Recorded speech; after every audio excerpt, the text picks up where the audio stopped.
Okay, it's time to commit. 2024 is the year for prioritizing yourself. Begin your new smile journey with Byte, and you could start seeing results in just 2 to 3 weeks. Just order your at-home impression kit today for only $14.95 at Byte.com. Byte Clear aligners are doctor-directed and delivered to your door.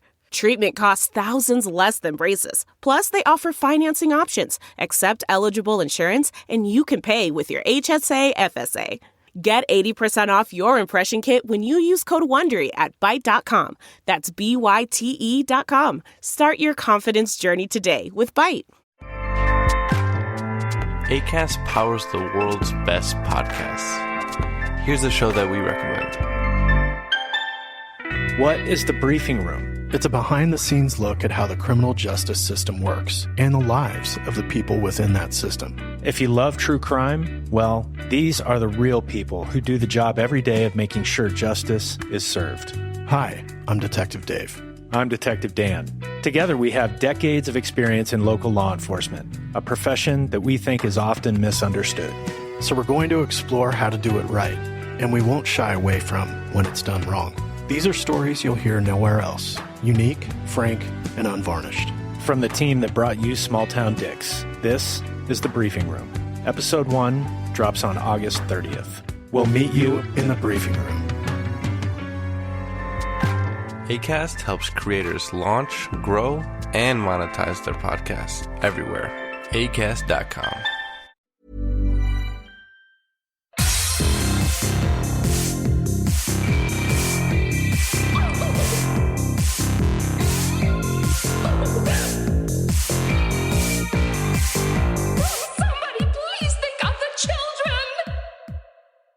And welcome back to Scarred for Life, the podcast where we open up old wounds by looking back at the films that scared us as kids. I'm Terry. And I'm Mary Beth. In each episode, our special guest brings with them a movie that traumatized them as a child. This week, we are very excited. Our guest is Kier-La Janisse. She is a film writer, programmer, producer, and the founder of the Miskatonic Institute for Horror Studies. Her debut feature as a director, the documentary Woodlands Dark and Days Bewitched, A History of Folk Horror, premiered last year at South by Southwest and is currently streaming on Shudder. And her book, House of Psychotic Women, an autobiographical topography of female neurosis in horror and exploitation films, is celebrating its 10-year anniversary with a newly updated edition coming this October. Welcome to the show! Hello, thanks for having me on. Thanks for joining us. And is there anything you haven't done? Because I feel like you've run the gamut when it comes to film. Well, I move around a lot. I think it's just a way to sort of keep being inspired by things, you know, is like I kind of do things in like little spurts or little cycles and then come back to things I was doing before. And I think it's just a way for me to just keep things fresh all the time, but still be utilizing my whatever gathered expertise from things. So, Hell yeah. Take us back to the very beginning. How did you get introduced to horror? From my parents. Like a lot of people, it was, one of my earliest memories, I talk about it in my book, House of Psychotic Women, was sitting on the floor in the den at my grandmother's house, and the Saturday afternoon creature feature was on. I grew up in Windsor, Ontario, and so we got a lot of, almost all of our TV was American television coming from Detroit, and, you know, there were a lot of horror shows. There was like a couple different horror hosts and stuff like that. And so this particular Saturday morning, the movie Horror Express was playing. And that was not something I didn't know. I didn't catch the title at the time. You know, it took me until I was like 19 or something when I randomly rented the movie. And then I was like, oh my God, this is the movie.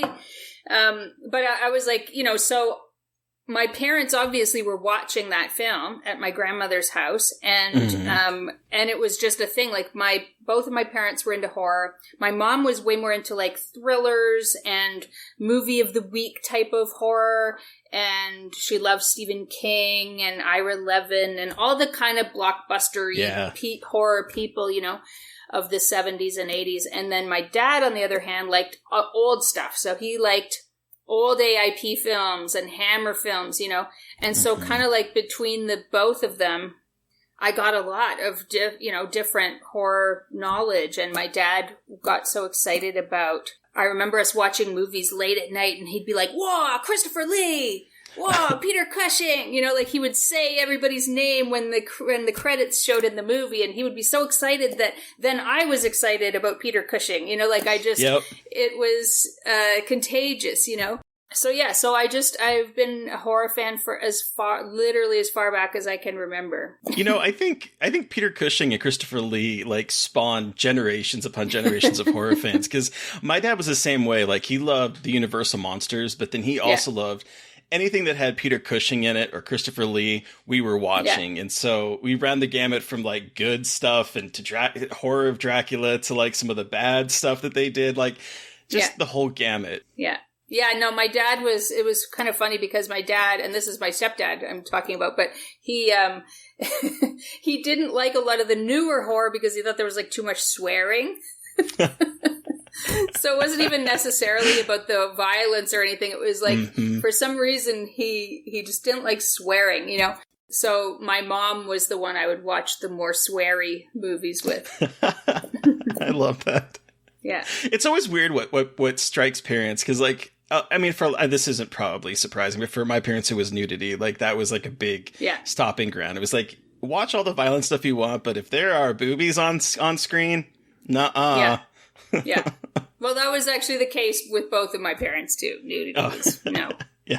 I watched American Psycho at an incredibly inappropriate age with my family because I was like the baby in a family of very young people. So they're like, fuck it, she'll be fine. And there's a threesome scene that they're like, okay, you have to go into the bathroom for this one. But I could watch all of the other horrendous torture scenes, but the threesome scene, I had to go into the bathroom. But I figured out how to do mirrors and angles so I could watch it from the mirror of the bathroom, because I had to know. If you tell me I can't watch it, now I really have to see what it is. Gotta see it. I think parents just think, and I don't know if this is correct, but I think they think that like children have a language for violence from a young age.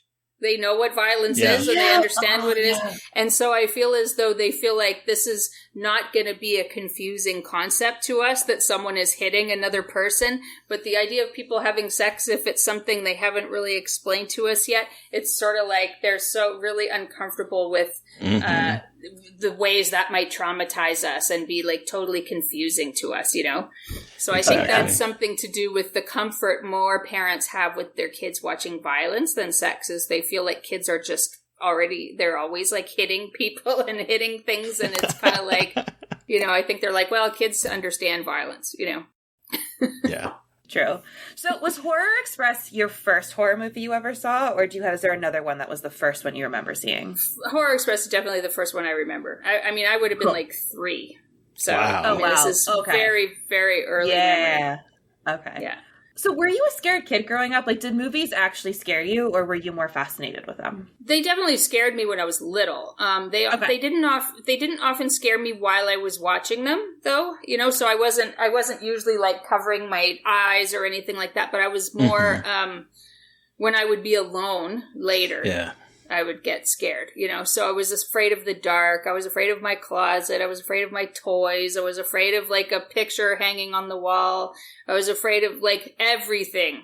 But it was only like later when I was alone and I would start thinking about all the stuff from the movie. Like I remember after I saw Poltergeist, you know, and the scene with the clown, I had to get all my toys out of my room, you know. Yeah. Poltergeist, I still get wary of closets from Poltergeist. Like, I was terrified of my closet. That was your scarred for life moment. It was my scarred for life moment. I will not, like, I couldn't be facing my back facing to my closet or anything. Like, I was convinced it was a portal to another hell world. So, yeah. Oh, yeah. Caroline. Fuck that movie. In a great way, I mean that, but fuck that movie. So what were some of your favorites, would you say, growing up as a kid? Some of your horror favorites? Carrie, for sure. Okay. Carrie was a big one from a young age, because I just loved Carrie White. I also read the book of Carrie quite young as well. Like, I was allowed to read Stephen King books really young, and I learned how to read really early. Like, I was already reading before I was in school. Oh, wow. So cool. I learned to read I had a brother 3 years older than me, and I learned to read way before he did. Oh, wow. Yeah, so I was like reading novels by the time I was like 6. Dang. Oh my God. And my mom would like pass me down her like Stephen King books and stuff. So I read Carrie really young, and I just, like, loved her character. And, you know, and then I saw the movie. I'm pretty sure I read the book first. So I loved Carrie, and I also loved Salem's Lot. But the main reason I loved Salem's Lot was because of Lance Kerwin's character, Mark Petrie, who's, like, the horror fan character. Yes. Because... I mean, for one thing, Lance Kerwin in the 70s was huge. He was like a huge teen actor. And so he was on all the cover of all the teen magazines, and I collected all these magazines. So I had, like, you know, shirtless pictures of Lance Kerwin on my wall and stuff. And then in this movie, he's playing a horror fan, you know? So he was like, he had his own TV show called James at 15. And between that and a lot of, like, after school specials and stuff, that was how I knew him. But then when Salem's Lot came out, he's playing a horror fan, and he uses his horror fandom, his knowledge of horror tropes and creatures and stuff that he's learned from this, like, nerdy activity to basically be the survivor and to, like, you know, fight the monster and stuff. And so that was a big deal for me too, to see that kind of validation. Yeah. So it was like the guy that I had a massive crush on from TV, plus he was, like, validating my taste, you know? That's amazing. And so as you've kind of obviously been a very devoted horror fan growing up, does horror still scare you at all? Like, do you still get scared of, are there movies that still scare you? I would say I still don't get scared hardly ever watching a film, but I will sometimes still get scared later. Okay. You know? So I remember once, I don't know what it was, I saw there was, like, a version of The Turn of the Screw with Patsy Kensit that came out, I think, in the 90s, and for some reason, after I finished watching the film, I had rented it, whatever, I was, like, terrified. I was terrified to be alone in the house because of something in that movie, and I don't remember, like, what it was, because obviously I've seen many different adaptations of that story, but for whatever reason, something in that movie terrified me, and I remember being really scared afterwards and having to sleep with my light on. And this is, like, you know, I would have been, like, 28 years old, like an adult. So, actually, the Nightmare, the Rodney Asher movie about people who have sleep paralysis, I had to sleep with my lights on for, like, 3 nights after I saw that movie, because I was, like, in the theater at the Toronto Film Festival, or Hot Docs or something in Toronto, and, you know, so we watched the movie, and everybody in the movie that's interviewed starts talking about how it's, like, weirdly contagious, where, like, somebody has sleep paralysis, and then they start telling their partner about it, and then their partner starts having sleep paralysis, and there's this thing of, like, yeah, it's weird, like, when you tell other people about it, they start to have it too. So then Rodney Asher comes up to do the Q&A at the end, and he's like, how many people in this room have sleep paralysis? And half everybody around me puts their hands up, and I'm like, oh my God, now I'm going to get it, you know. And so I just went home, and I just, like, couldn't sleep. I had to just keep my lights on. I was, like, trying not to fall asleep. So, and this is, like, I don't know, when did that movie come out? Like 5 years ago? Yeah. So it wasn't that long ago. So, like, I still get scared from movies, but as with when I was a kid, it happens later, usually when I'm alone. Did you ever have a night terror after that? No, thankfully. Okay. Thankfully. But I still think about it. I had my first one recently, and it was Do not tell me about it. Yeah. Don't tell me about it. Oh my God, Mary Beth, did I give it to you? Because I had my very first one last year, remember? Oh my God, we have to stop this. We can't keep talking about this. No, thank you. I never want to have a anyway, let's change the subject. Anyway, moving on from that. Horror movies. God. What are some of your favorites as an adult? What would you say are, like, the quintessential horror movies for you? Well, still Carrie. I still love Carrie. Mm-hmm. I absolutely love everything up until the ending of Hereditary. Oh, not a fan of the ending, huh? Not a fan of the ending, but I love that movie up until the ending. Like, I mean, I just feel like Toni Collette's fucking vitriol, you know, like, she has that fucking look on your fucking face. Yes. I mean, she's so good, and it's so scary, and it's so disturbing the way that, I mean, like, his movies are disturbing, you know, but it's like, it's just the brother, you know, when they have the accident and then he just like goes upstairs and goes to bed, like that just moment. Does not, how do you tell your parents that you did this? You just have to like hide under the covers. And then oh my God. So yeah, I mean, I find that movie amazing, but I mean, like his short film that he made before that was called like, what was it? What's Wrong with the Andersons or something like that? The Strange Thing About the Johnsons. Okay. Yes. So it was one of the most disturbing movies I've ever seen, you know? So like... I've never seen it. You've never seen it? Oh God. Yes. It is unlike anything you have ever experienced, let me tell you. It's on YouTube. I think it's on YouTube or Vimeo. But don't watch it with your family members. It's not a family viewing experience, that is for sure. Gotcha.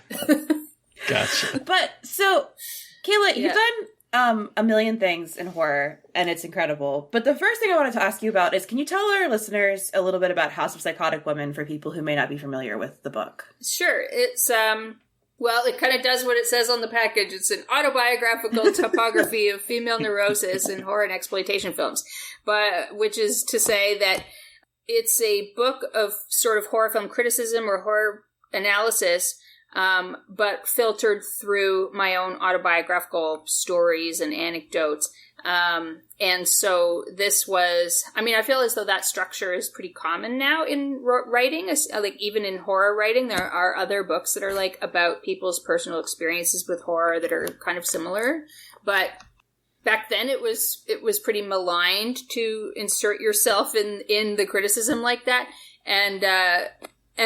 So it's basically, it's talking about incidents from my life and navigating, it's kind of like me navigating these incidences with the help of analyzing the films. So it's almost like analyzing the films becomes a way of analyzing that experience that I had, you know?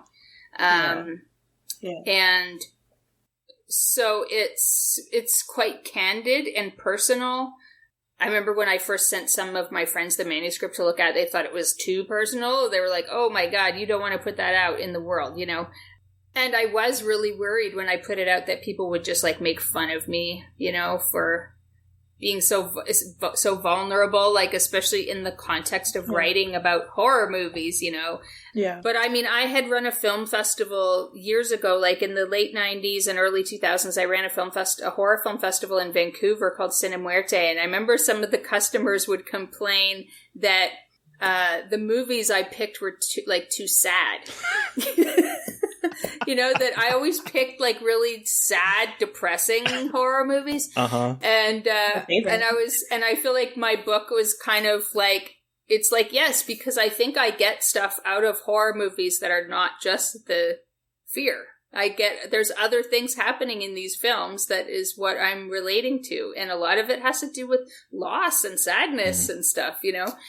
So I feel like so the book just sort of goes through my childhood, my adolescence, you know, and all these tumultuous things and kind of filters them through discussions of these different films. And then at the end of the book, there's a big appendix. It's actually like half the page count of the book, but there's like a big appendix where it just has like hundreds of capsule reviews about these films alphabetically, you know, so it's like a reference. Yeah. So just like to nerd out for 2 seconds, your book inspired me to be more personal in my writing, I will say, because I really want to do, like, I'm really into like horror writing, analysis, and academics, but also from a personal angle. So your book kind of inspired me to like, oh, I can talk about my personal trauma and analysis, and that's actually a very important perspective in writing. Yeah. So thank you. Cool. Well, thank you. Of course. And so was it also like a cathartic experience for you to write it? Like to kind of put this all to paper in a way and like have it out in the world? Was there any catharsis for you in that experience? I don't know that there was, you know, like, I mean, that was partially why I had that like James Ellroy quote at the beginning of the book that says like, you know, I wanted to find the fool who invented closure and shove a big closure plaque up his ass, because it was like, and I forget, people often ask me about books that inspired my book in some way or shaped it or influenced me as I was writing it or whatever. And I always forget to mention that James Ellroy's My Dark Places was definitely one of those books, because it's like a true crime book about his mother's murder. you know? Oh, wow. And so, you know, he's a known crime writer, but he wrote this like true crime book about his mother's murder and how it shaped who he became as a person and stuff. And so I was reading that book like right before writing House of Psychotic Women and stuff. And so that was an influence for sure. But I felt as though, yeah, after the book, it was not as though, I think it definitely helped. It definitely helped me to see certain patterns. And it also enabled me to know how to use horror films to make myself feel better, you know? But it didn't like cure me of my mental or emotional unbalances or anything. Wouldn't that be nice though if our writing actually helped with that? Jesus. Yeah. So I guess in some ways it was definitely helpful to me, but I don't know if it didn't expunge the things that like plague me, you know? Yeah. For sure. And I also want to hear more about the Miskatonic Institute of Horror Studies and kind of like what came to you founding this institute and where and all that stuff and like what it is exactly for people who don't know. Okay, so I started it in 2010 and it's basically you know, it's not an official school. You can't get a degree or anything there. But it's like I wanted to start a way for people to take academic courses in horror taught by academics. Well, not just academics, by academics and people who work in the industry to teach classes about horror. Because at the time, I think it's much more common now for there to be horror classes like in universities and stuff like that. But at the time, there wasn't a lot of that. And so this was this was to kind of make up for what I felt was lacking in a lot of formal education, where there was this real disdain for horror as though it didn't matter or something, you know. So it originally started as this very like one-off thing back when I lived in Winnipeg. I was doing an artist in residence, like as I was finishing House of Psychotic Women, I had gotten this like residency at this place called Aqua Books, to have an office there for like 5 months to work on my book. And as part of doing a residency there, you have to do some sort of project that engages the community in some way. And so a lot of authors chose to do readings, you know, from their work in progress or whatever. Mm-hmm. But I felt weird about doing readings kind of like out of context from my book. So like it just felt weird to talk about some of the personal stuff like out of context. Yeah. And then if I were to just read the film analysis parts, they wouldn't be interesting to just a random audience, you know, on their own. Yeah. So it was actually suggested to me by the guy who ran the place. He's like, well, you know, there's spring break is coming up and there's always like activities for young kids, but there's never anything for the kind of 14-year-olds and stuff. So why don't you do like a class or a workshop or something about horror movies that the teenagers can come to? And so I was like, okay, I'll do that. And so I called it the Miskatonic Institute of Horror Studies. I made like a little ad for it and stuff. But it was kind of a joke. I was just thinking, I'm going to do this thing once. I'm going to call it the Miskatonic Institute of Horror Studies. And I'm teaching the class. The class is all about it's like horror film criticism for teens is what the class was. And it was hilarious because, you know, I went through, I made them read all this stuff from old horror zines like Deep Red magazine and Eyeball and, you know, getting them to read different horror critics.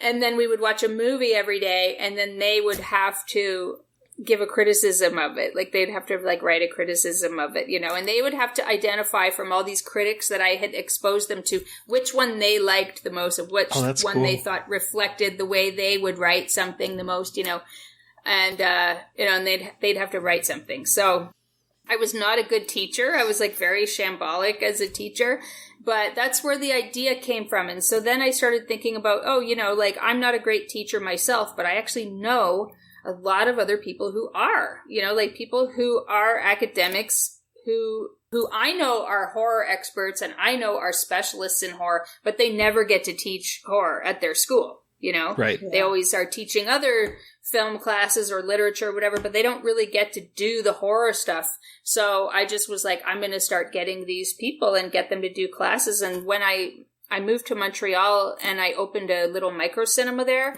So then I actually had my own venue. So once I had my own venue, we just started doing the classes every Wednesday. So it was like every Wednesday there was a class. And originally it was focused on teenagers, but we just didn't have the outreach to really reach a lot of teenagers, and parents of teenagers. So it ended up being adults, So within the first year, I would say it shifted, and then it was just, for adults to come to it, and then it expanded. So then there was a branch in London, in the UK, and one in New York, and there's one in Los Angeles that started a couple of years ago. The Montreal one doesn't exist anymore because the people I ran it with there ended up starting a separate thing called, since I moved away anyway, they were like, well, we're going to start our own thing and call it something else. So they have a thing called Monstrum that's very similar, but they have a journal and all, they have an actual academic journal and stuff. And, but the London, New York, and LA branches of Miskatonic still exist. And I am now just on the board. So I was the, executive director from 2010 to 2021, and then in January of 21, Dr. Sheila Rowan-Legg took over as the executive director. You know Sheila? Okay. Yeah, she's really cool. So I sort of passed the baton to her, so she is the executive director. She's the one who runs it now, and then I'm just on the board. There's, I think, 12 of us on the board for it, so it's like me and Alexandra Heller-Nicholas, a bunch of people. Buddy Giovinazzo is on it, Sean Hogan, all kinds of people. And so we basically we'll have a board meeting usually once a year. We'll have our big board meeting, but then we also have committees and stuff where we can give help as needed and stuff. But yeah, so it's an ongoing thing. So people cool. want to take classes. During the pandemic, they started doing online classes because that's what everybody had to do. And so the online classes did so well with people who aren't normally able to go to our classes because they don't live in those cities, that as soon as we went back to in-person classes, we decided to keep an online branch going anyway. So we have the 3 in-person branches and we have an online branch, and they all have different courses. That's so cool. That's so cool. It is so cool. I went to one of the, I think I've gone to a couple of the online ones. I don't live near any of the cities, so it was so cool to get to finally do one online. So one tiny silver lining of the pandemic, there's more things online now, I guess. Yeah. And so did you teach any classes, any more classes at Miskatonic while you were there? I did. I taught a class on rape revenge films. Mary Beth's favorite. I love rape revenge movies. On what did I do? I think I taught a Giallo class. Hell yeah. And I taught a class on my most popular one was about classroom safety films, actually. Oh, cool. And I also taught a class about plant horror, plants either being monsters and killing people, or in some cases plants solving crimes and stuff. And I did one about airline anxiety, so travel, mostly 70s kind of air disaster type of films and stuff. Oh, hell yeah. Okay. So, I do have a question. What is favorite, might be the wrong word, but favorite rape revenge movie? Probably, I know, it's hard to pick one. I'm sorry. I think the best one is Ms. 45, that's the sort of classic one, but I really like Lipstick a lot.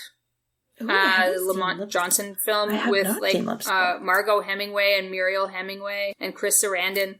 That one's really good. There's a made-for-TV movie. I guess it's not a rape revenge movie, though. It's just a rape movie called A Case of Rape with Elizabeth Montgomery that was made for TV. Is excellent. I really again, strong word, but I really enjoy reading and writing about rape revenge movies. So I'm always looking for more things to where I find them potentially very interesting, Yes, potentially is a very good point to put in front of that, because they can be done so because poorly. It's easy to mess it up. It's easy to mess it up and just make a crappy exploitive film, But when they are good, they are very good, Yeah.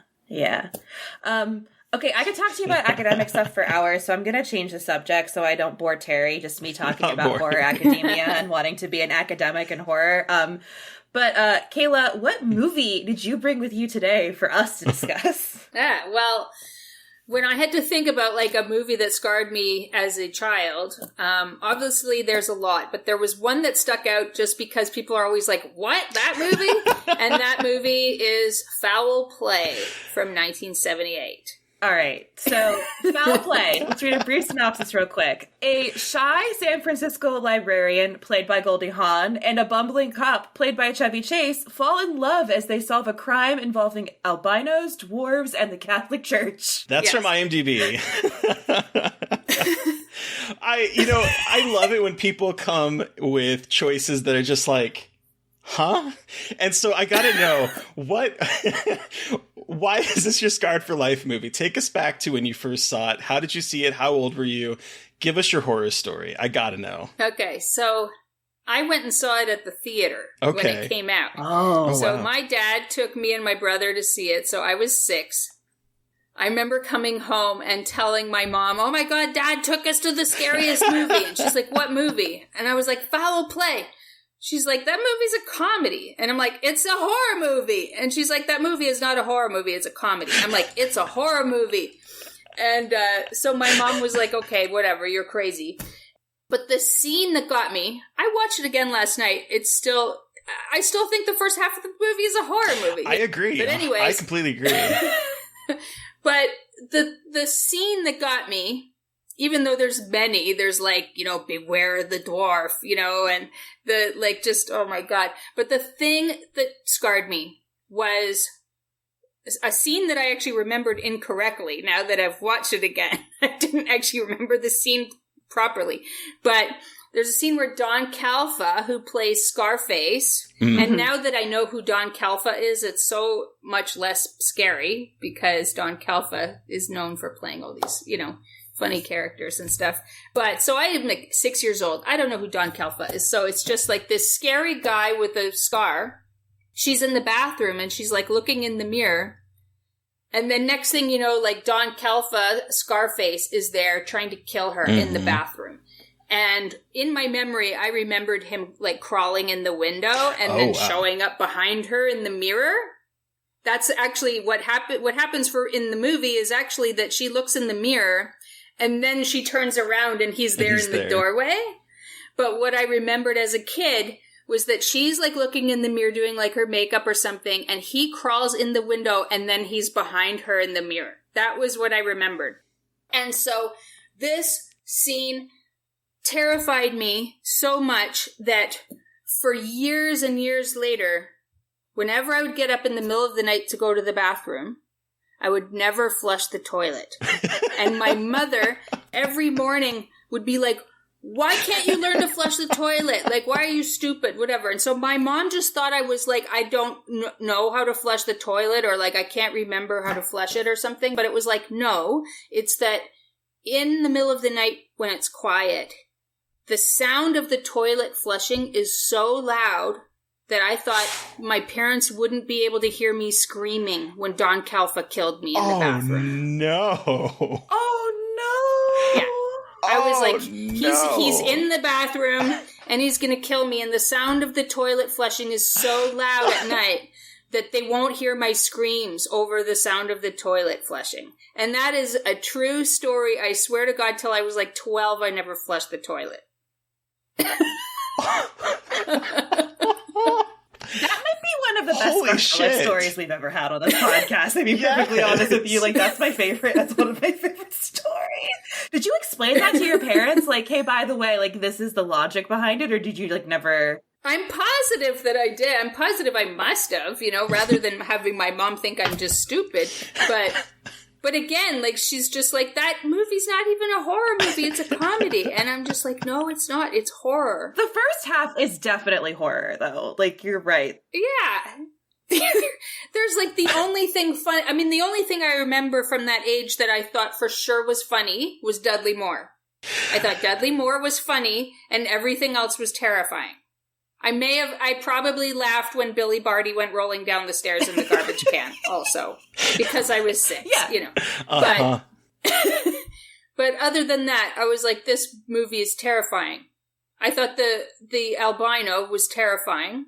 The movie's probably very politically incorrect now, Yeah. too. Yeah. But, I did appreciate though that when a little person actually comes to her door and she calls him the dwarf, he like politely corrects her, saying, you know, we don't like being called that. We like being called little people, a little person. Yeah. And I was like, okay, so the movie at least is aware of that. But okay. But also it's very aware of like Goldie Hawn's friend who's like constantly warning her about like rape culture and like, I know. You know, I was like, is this where she's like, rape is not sex, rape is violence, you know? And I was like, that's pretty early for a mainstream film to make that distinction. I was thinking about that a lot. Like how she's like, you need to have like pepper spray and this loud alarm and brass knuckles. Like you need to have, which is all things you think like, oh, those weren't like women weren't thinking about that and carrying these things until like way later. But this movie is very much at the very beginning, just like, no, don't trust a man. I do think that in 1978, absolutely, you know, there was like a lot of radical feminism, and there was a lot of the beginning of the Take Back the Night movement and stuff is like in the late 70s, and so there absolutely were those conversations happening. But for a movie as mainstream as Foul Play, that's what makes me think it's unusual. Like it's unusual that they're that tapped into the conversation, you know, at that time, considering how mainstream the movie was. Exactly. I loved how Stella said, nobody's going to mess with Stella unless Stella wants to be messed. I love that. Yeah, she was great.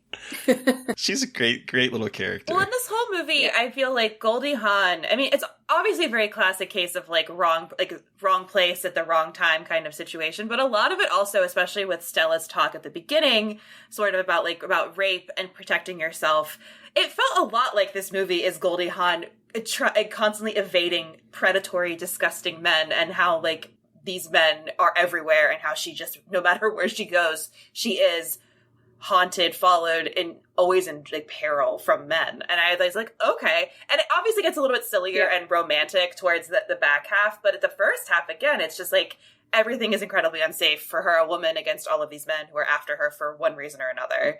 And I was, again. And even the cops, because you have like the first guy who gets in the car with her, who I wouldn't have known this as a kid, but who is the cop from the TV show Mary Hartman. You know, you think he's like a killer or whatever. Like he's set up as a dangerous character. You don't find out till later that he's a cop, you know, undercover. And so he feels like a very dangerous, sketchy character himself. And then Chevy Chase even, you know, he's like, I'm going to come to your house and tuck you in, and do you want me to carry you to bed or whatever? Right. But one of the things that stuck out to me this time around, and actually it stuck out to me then too, I just wouldn't have had the language or experience to articulate it, is that Dudley Moore's character is clearly, you know, a pervert, but he's a totally normalized, harmless pervert. And I really liked that, you know, that it was like, there is a way to be a pervert and not be threatening to women, you know, because when Goldie Hawn realizes that he thinks that they're going to hook up and he's got his swinging bachelor pad happening, and she's like, Stanley, what are you doing? He's like, oh, I'm sorry, you know, I misunderstood. He apologizes right away. He's like hands off, like he just is like backs off right away. She's not remotely scared of him or anything. And I was like, that's interesting too, you know, that it's like the film is full of predatory men, but there's also a space in this world for a pervert who doesn't mean anybody any harm. I love that scene. He was just excited for someone to also like voyeurism like him with the binoculars. Yeah. Oh, you like binoculars? Like, binoculars too. And he's like so excited that there's someone else that he can share that with, and he's just like he's just so happy.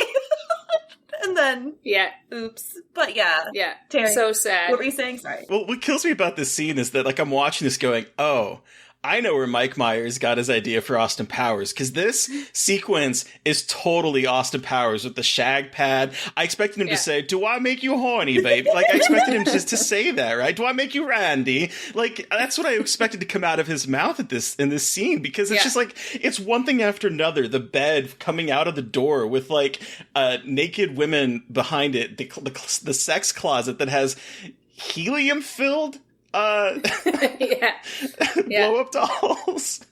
The music, the lights, the disco ball that's sending light. Like, it's so much, but it reminded me so much of Austin Powers. Well, when I was a kid, I mean, I guess Airplane came out later. You know, Airplane is a couple of years later, but that to me is like an Airplane gag. Mm-hmm. You know, like, of the whole movie, that's the scene that comes off as like the kind of like some kind of Zucker Brothers joke, you know? It goes on for an extended point of time, too. I was like, they are really committing to this bit.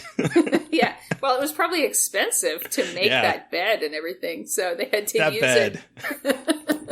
That bed. I loved his character. Yeah. He's a great, like, I know it's a comedy, but he felt like the biggest comedic relief part when he just kept appearing. And I was like, absolutely. Stanley. Wow. He's the only part that, like I said, he's the only part I thought was funny. Because, like, even Chevy Chase, he says everything with a straight face, right? Mm-hmm. So, like, when I was a kid, I didn't understand that the things he said were funny. Like, so when he says to her the first time he meets her, and he's like, I don't remember what his character name is, but he's like, you know, "Hi, I'm Charlie. Do you want to take a shower?" I was like, oh, that's a pickup line. That's what men say to women when they meet them. Like, oh, okay. You know, like, I was 6 years old and I'm thinking, oh, that's what men and women talk about when they're alone, when they're grown up, you know, is they take showers together. Like, I didn't think that was a joke, you know? I just thought that was, like, normal. That's what adults talk like to each other. So. The humor in this is kind of... not muted, but it is a little bit more drier. Like, there's a quote I found from Higgins, the director, who says that, like, it's tongue-in-cheek realism. The audience is in on the joke, but the actors must carry on as if they were unaware. And I think that, like, I do, watching this as an adult, I see a lot of the sly bits of humor in here, particularly with the misunderstandings, the constant misunderstandings where Scotty comes into the movie theater and he's like, "Beware the dwarf." And she's like, "I don't think there's any dwarves in this." Like, she's totally missing the fact that he is bleeding out into her popcorn. Okay, I also love that image of the blood dropping on the popcorn. I want more movies to have blood going into popcorn. Well, that also, just sorry, Terry, one thing. No. It felt like, again, Scream 2 is obviously very later down the line, but you just see, like, whispers of, like, horror movies in the future. And, like, I am woefully, like, have not watched a lot of things past a certain point. I'm much more of a contemporary focused film. So watching movies like this, it's like, oh shit, I'm, like, understanding, I think, where influences are coming from and things like that. And it's really cool to kind of be piecing together that horror history. And I know this isn't like a horror movie, but still. No, but there are moments. Like, we even get a slasher moment where Goldie Hawn is being chased in the library and she goes running up the stairs and throws the cart down. Yeah. I'm like, that is totally a scene that we see in Scream movies later on, right? Yeah. Where they are running upstairs and they're actually actively trying to stop the killer from getting them by throwing things at them. Like, I was like, oh, that is a prototypical, like, proto-slasher movie moment right there. Yeah, but just the way that, I mean, and it's like didn't the guy who write and direct this also write Harold and Maude? Yes, he did. I was going on, like, a dive of all of the things. This guy also directed 9 to 5 and The Best Little Whorehouse in Texas. I wonder if he had some connection to Dolly Parton. I don't know, because they're both Dolly Parton movies. But wild. And I mean, he wrote a couple more, like you said, Harold and Maude, and some movie called The Devil's Daughter and Silver Streak. But yeah, only 3 movies directed. It's wild. I've not actually seen the other 2 though, 9 to 5 or Best Little Whorehouse in Texas. I saw those. I saw 9 to 5 in the theater for sure, and Best Little Horror House I saw, but I think I may have seen that on video or cable or something. But that was definitely a movie my parents would not have rented for me because of it had the word horror. Oh yeah, because of the title. Uh-huh. Yes. But I remember loving 9 to 5 when I was little, though. I loved Dolly Parton. I mean, I still love Dolly Parton, but, like, I loved Dolly at that age, you know, and she was just ubiquitous, you know. She was just she was in movies, and she was, like, on TV shows and just everything. So, Yeah, but I love 9 to 5 because I love the revenge scenario of that. Also, okay, so there's a MacGuffin in this movie, and I love that this MacGuffin, the cigarette box that has a piece of film in it that has been undeveloped, and is why they're chasing after her for half the movie, and then it sort of like gets like hidden in her apartment on accident. Esme, a snake, tries to alert people to it. Obsessed with that snake, by the way. And then eventually it just gets thrown in the trash, like in the fire, and it gets burned up in the fireplace, and it's like it's never utilized. Utilized. And I mean, and that, you know, that is like a typical MacGuffin, but the fact that it not only is not utilized, it has absolutely no importance. It's never mentioned, and it gets burned up. Just like it's really kind of funny to me. Like that is one of those little slide bits of humor that I was like, gotta be. I mean, that's obviously like a deliberate joke, you know. So yeah, that's very funny because obviously.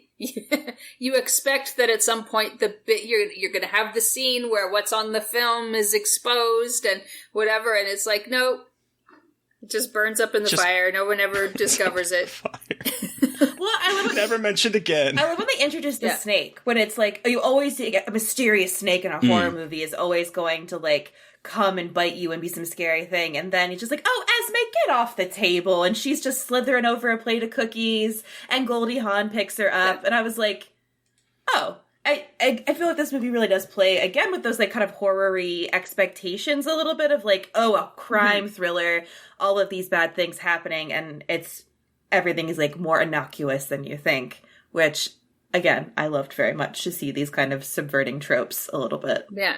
But also, it's like, it's again normalizing the unusual, you know, like sort of like the Dudley Moore, you know, where it's kind of like presenting you something that seems unusual and then presenting it as being like totally harmless. Or the opposite way, because I love Mr. Hennessy, played by Burgess Meredith. Oh, yeah. Who, you know, at the very beginning of the movie, it's played for a joke where he's like, you scream, I'll run up there and I'll kick some ass. And it's like, you're a little old man. That's, you know, that's funny. And by the end of the movie, he is literally like martial artsing his way through the bad guys. And it's like, it's such a funny little reversal. And of course, you know, people know him from Rocky as Mickey and Rocky. So like he had that going into this, this movie, but like, it's so funny to me that this little old man is like, I'll kick their ass. You're like, haha, he's so cute. And then he literally is handing them their ass. It's funny that you're like, people know him from Rocky, because like, I think of him as like the guy from the Twilight Zone episode where he's like the last person alive, and he's like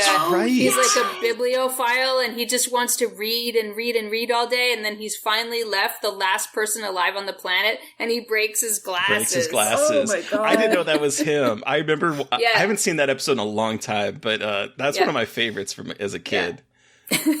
That's hilarious. Wow. Yeah, he's in so much great stuff.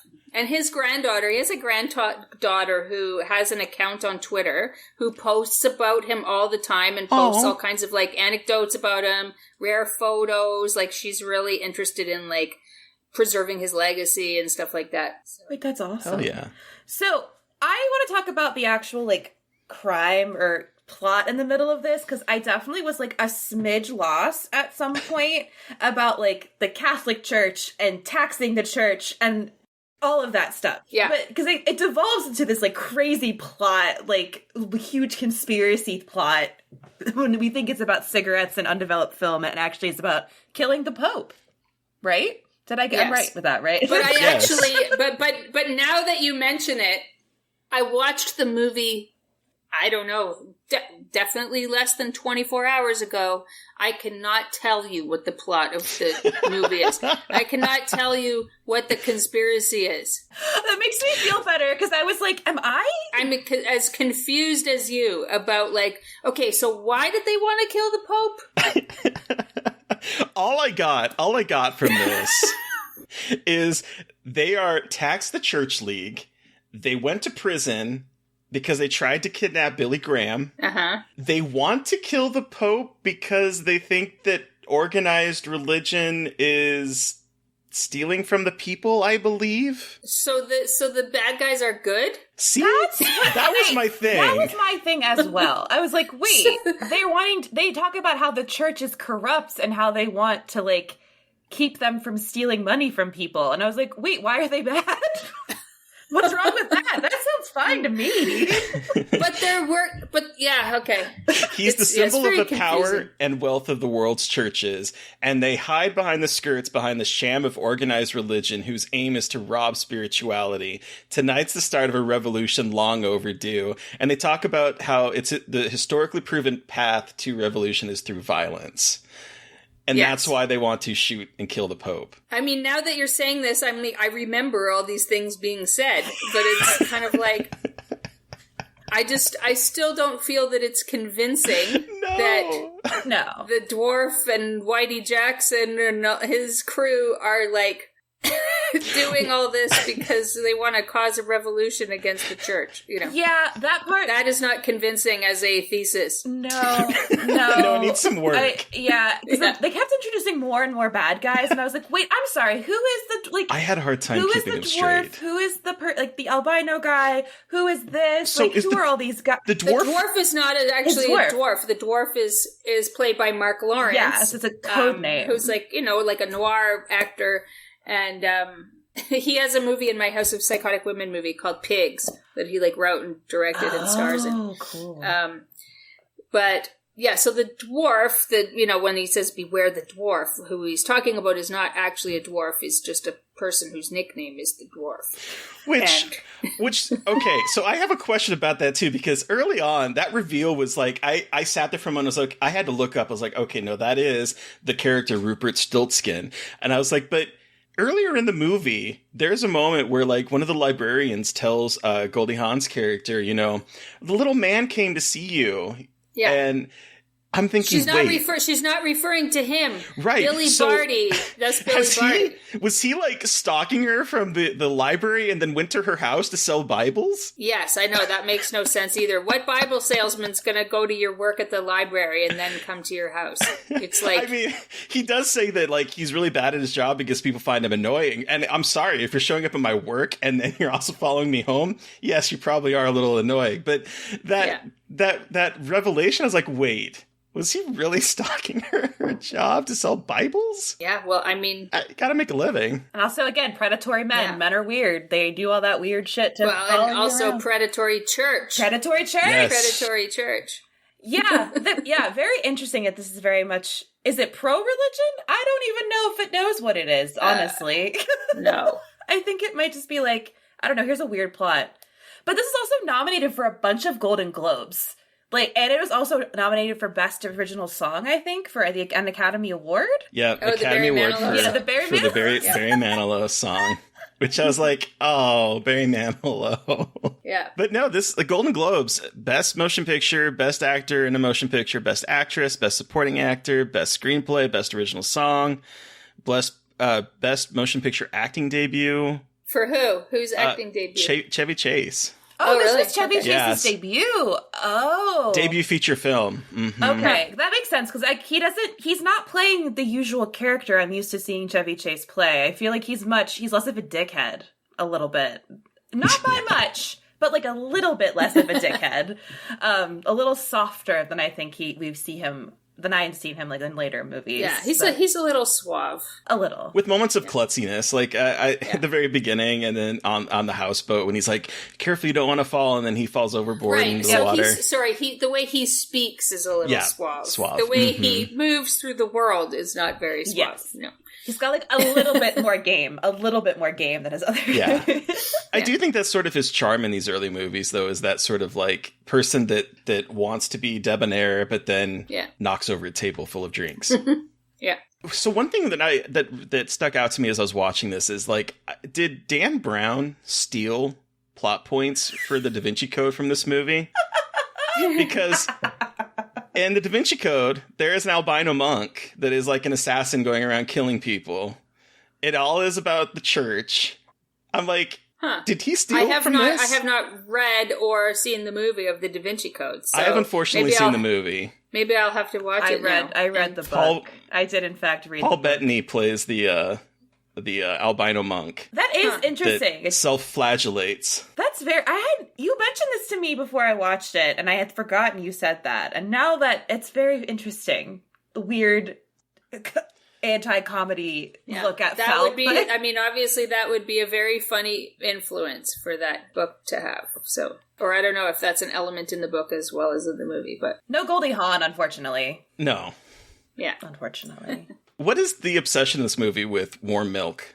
That was another question I had. I don't know. It's like, drinking milk. Everybody drinks milk, which is very strange. I think it's just one of, I mean, I don't know. I just assumed it's just a gag. You know, it's just a running gag.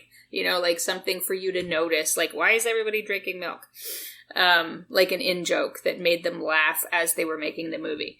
But I don't know whether there's any significance to that other than, you know, implying a certain innocence, you know, on behalf of the characters, like, oh, they're milk drinkers, you know. It definitely made everyone seem a little bit younger when it was like, I made you some warm milk on the stove, and I'm like, what is happening? Like, I feel like the tone just like oscillates quite a bit with this movie, and it's fucking entertaining. I will say that it keeps you on your toes a little bit. I feel like The finale of this movie also just kind of kills me. The extended car chase of them trying to get to the opera house involving like a car crashing into an Italian restaurant, stealing a truck with a house on it, stealing a limo with two Japanese gentlemen in the back that finally like catch on when they say, what was it, Kojak? Was it Kojak Bang Bang? Yes.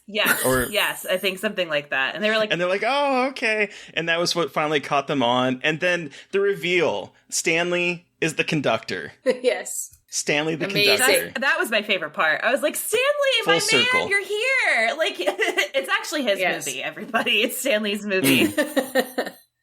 Yeah, it's just bizarre. Like this big, film. like production of the Mikado at the end of the movie. But as they're shooting and having a gunfight backstage and they're continuing to sing on, and then the final thing comes down with the dead bodies on it and the Pope starts. It's like the end of Class of 1984, you know? Yes. Where it's like they're all doing the concert and then, you know, Stegman comes hanging down in the middle of the finale. It's just wild. This movie was absolutely wild. Yeah, incredible pick. Very excited that I got to watch this wildly entertaining ride. Yeah. That is very hard to find on the internet. Yeah. Is it hard to find? No. Yeah, it's not really anywhere. So I thought it just came out again recently.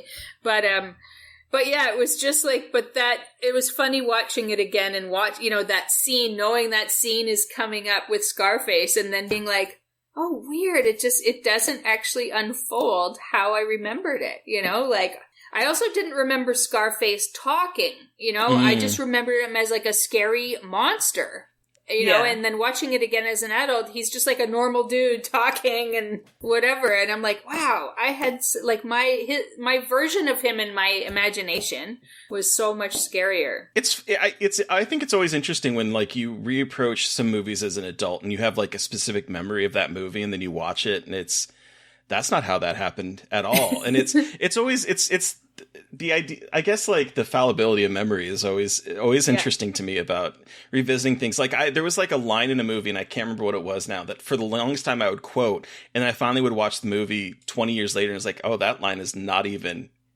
very close to what was said in the movie. But for the longest time I thought that was literally the line. Yeah. It's just, yeah. Yeah. What a wild one. Well, should we wrap up and give this a rating out of 5? Sounds good. All right, Terry, how many insignificant MacGuffins out of 5 do you give Foul Play? You know, this, I enjoyed this a lot more than I thought I was going to. I remember, the one thing I do remember is when I was a kid, I remember seeing this, the VHS cover of Chevy Chase, with like the gun sticking out where his crotch should be, firing. And Goldie Hawn above him, and I just remember laughing at this as a kid, going, "Oh, that's funny," and just juvenile humor, right? But like, I never saw the movie until yesterday. It was my very first time, but I saw that poster, and I was like, I remember this as a kid. I have a very vivid memory of seeing that as a kid. But yeah, this movie is. I think there's some surprising things in it in terms of the humor. It's obviously a riff on Hitchcock, like you can sort of see a lot of the sort of people in peril that have like the innocent person in peril that Hitchcock did a whole lot of 39 Steps, Saboteur, North by Northwest, that kind of stuff. Man Who Knew Too Much. Like all of those types of stuff are being lampooned here, and it's funny. It's Sorry, my power is flickering, so I keep going like this because the power is flickering. So just keep going. Sorry, that's why I keep looking around, very confused because the power is flickering on and off. Yeah, beware the dwarf. Beware the dwarf. There's a closet right here. Uh-oh. Anyway, sorry, Terry. Hopefully, there's no Scarface crawling through your window. Shut up! But this was a really enjoyable. I'm 3.5. I'm going to cut one of those MacGuffins in half, and I guess toss the rest into the fireplace. 3.5 for me. What about you, Mary Beth? I'm gonna also give it 3.5. I think. I mean, like. I had never heard of this movie. Sorry, I'm a baby. But I always have an excuse to watch a young Goldie Hawn, and she's so hot. She's just an incredible actor, and so I want her in more horror movies. But I love her, so it was very good to see her in this. It was very twisty and turny in a way that I wasn't expecting, and again, like I had a lot of Chevy Chase sometimes rubs me the wrong way because I think he's kind of an asshole. So I was like, okay, this didn't make me as annoyed with him as I have been in the past with movies with him. But I had a great time watching this. But Kayla, you have the final word. How many insignificant MacGuffins out of 5 do you give Foul Play? Okay, so I'm not thinking of actual insignificant MacGuffins. This is like a rating of the movie? Yes, a rating of the movie, yeah. Okay. I was like, well, there's one really big insignificant MacGuffin. But I'm like, so I was like, why aren't you guys just giving it 1? Is there like 2.5 more MacGuffins I didn't see? Did you not see all the MacGuffins hiding around it? I mean, I would say 3. I feel as though the beginning is really strong. I think it devolves into chaos, like in the end, where clearly we were 2 of the 3 of us were totally confused about what was even happening. So I just took copious notes. Otherwise, I was like, what happened? Yeah, I would give it a 3. Because I feel like it's so strong for like the first half, and it's like, it's still very scary, the timing of everything is great. And then I feel like it starts to get sillier in the second half in a way that I don't like appreciate as much. Yeah. That first half is a really good neo-noir type comedy. Like it just understands that subgenre so well, and then it just, I agree, it kind of devolves after that. Yeah. Well, thank you so much, Kayla, for introducing us to this movie. Where can our listeners find you, and what do you have coming up that you can share and talk about? Well, they can find, if you can spell my name, which is impossible, you can get to my website, which is KaylaJanisse.com. We'll have it in the show notes. I don't know how helpful that is if you can't spell my name. And then all my projects and my calendar of events and everything are there. And I guess in terms of what I have upcoming, it's really going to be House of Psychotic Women book launch events for the next couple of months. So I'm going to be at the Sitges Film Festival in Spain in the beginning of October. I'm going to be at Horrorama in Toronto next weekend, interviewing Lance Kerwin on stage from Salem's Lot. So that's going to be very exciting. Yeah, I'll be in LA doing a couple of events in mid-October, and I'm doing a UK tour in the last week of October and early November. So so it's just a bunch of House of Psychotic Women events coming up. Awesome. So, and when is the book going to be available? So the book is available now direct from the publisher. So if you get it from Fab Press, you can actually just go on their website and order it now. And it comes with a limited edition CD of a spoken word album in it. Ooh. And that is me reading the yellow wallpaper with like an original score. But the one that goes to bookstores and on Amazon and everything like that, I think it's like October 4th. That it comes out wide, like on Amazon and everything. But I believe you can actually pre-order it on Amazon already. Like I think there's already, it out there. You can find it there already and like pre-order it and stuff. So October 4th is when it goes wide. And yeah, I hope people check it out and like it. So Hell yeah. It's the greatest, guys. You have to read it. Sorry, it's being a nerd and not being a professional, but it's a very important book to me. Anyway, so listeners, you've heard from us, but we want to hear from you. What was your experience with foul play? You can send us an email at scarredforlifepodcast@gmail.com, or you can reach out to us directly on Twitter. I am at MB McAndrews. And I'm at Gaily Dreadful. And of course, don't forget to follow the podcast on Twitter at Scarred Podcast. And please don't forget to review, rate, and subscribe. And if you want, join our Patreon to help support us. Thank you to Eric Power for our artwork. Thank you to Sean Keller for our music. Thank you everyone for listening. Please stay safe out there, but most importantly, stay creepy. And until next time. Won't somebody please think of the children?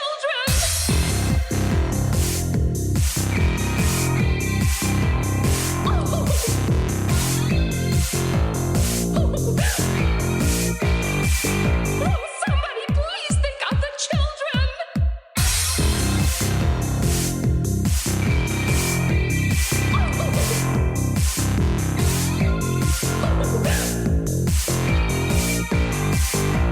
Somebody please think of the children!